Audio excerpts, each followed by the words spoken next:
Hey, what's up, everybody? It's TJ and Ted with Sanctified Homes and Construction, and today we're going to talk to you about the building permit process, which is why I have the wizard of getting permits here, Ted. You've probably been getting permits for longer than not longer than I've been alive, but for a long time, for multitudes of companies. So I thought it'd be good just to give people an idea of like, hey, what's the permit process look like? Obviously, it's not always the same, but I bring a project, whether it's a remodel or new home build, and I go, here, Ted, let's get plans. What does that look like for you? Well, once we have a final set of plans and we have the go ahead to do the project, so we've signed the clients on, then I will work on permits, and that is there's a vast difference in a remodel versus a new construction. But in all cases, obviously, you need a permit, and the permit process starts with filling out an application from the municipality that you're dealing with.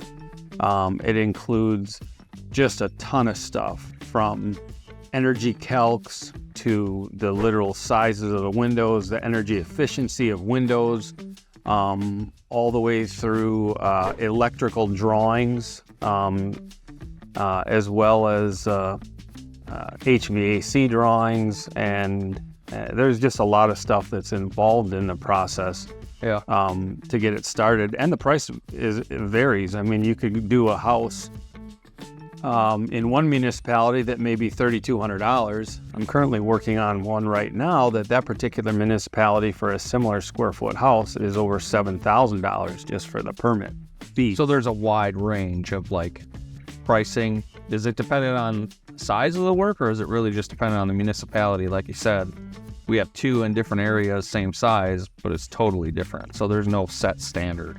No, there isn't. I mean, they start with a square footage, so they'll start a base calculation based on square footage of the home, and that includes living space. It sometimes includes unfinished space, as well as porches and decks are considered space that would be calculated in the square foot price for that particular project.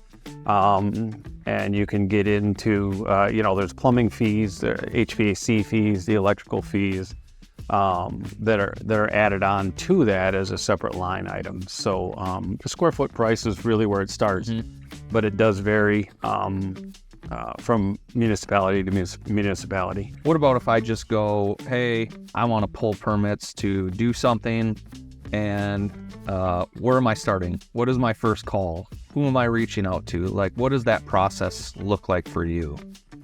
As a do-it-yourselfer, if they're going to do it yourself, or we're pulling permits, it's going to be kind of the same, but they're going to call the municipality first. They might have to deal with the county, but like maybe just hit on that a little bit so people can understand what that takes. So in today's world, thank goodness, most of the stuff is available online.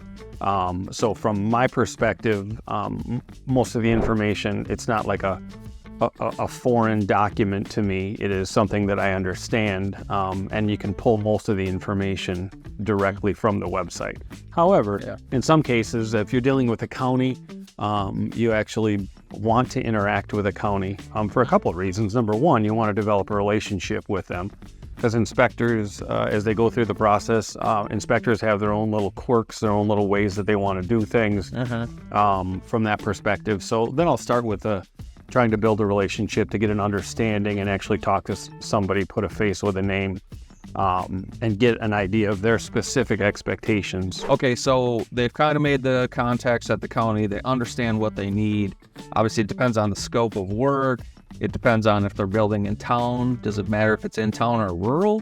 Yeah. Like, if you're in town, there's a specific... If you're in a development in any municipality where other homes are around, it's in most cases it's a little bit easier because they have specific standards, and most of that stuff is available online. If you're building out in the country and you're dealing with a specific municipality as well as the county, then there is there's really two sets of permits that have to be pulled.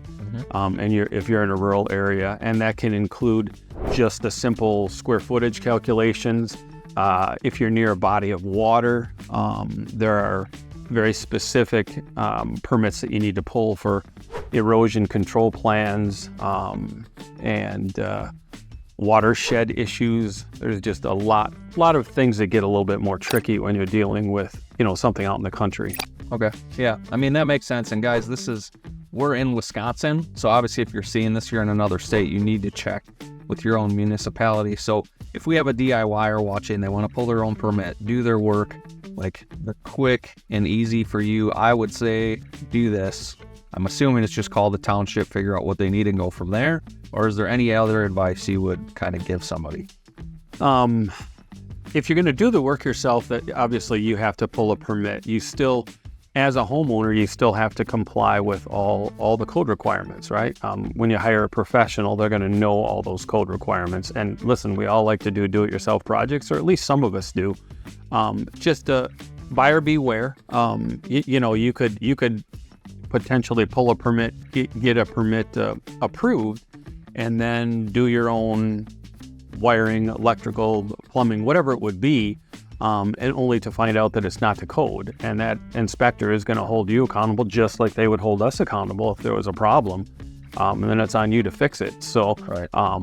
It's just knowing what you can do versus where you need either a professional or a lot more research. Yeah. So again, guys, this is just to help get you kind of your foot in the door, understand the permit process. There's a ton of stuff that goes into that, depending on the scope of work, bodies of water, where you're trying to disturb land, all kinds of stuff. So you really need to get in touch early on in the game before you start moving dirt, start doing anything with demoing, so that you're not getting yourself or putting yourself in a pickle in the long run. With that said, if you guys have questions about the permit process, want to understand more in depth on some stuff, you can like, follow, subscribe to our page like you should be doing already. You can reach out to us, and I'm sure Ted would answer questions if you had something specific. Obviously, again, we're in Wisconsin, so we can only speak to what we do and know here. There very well could be parts of the country that you might not be able to do certain types of work if you're not licensed. I'm unfamiliar with that at the moment. So in the meantime, you guys, please like, subscribe, follow. I'm saying it again. It helps us grow the page. It helps us get more information out. Send us what you guys want to see for videos or questions or things you want answered. It helps us come out with more content other than just what we think is important. With that said, don't forget to raise your standard. We'll talk to you guys soon.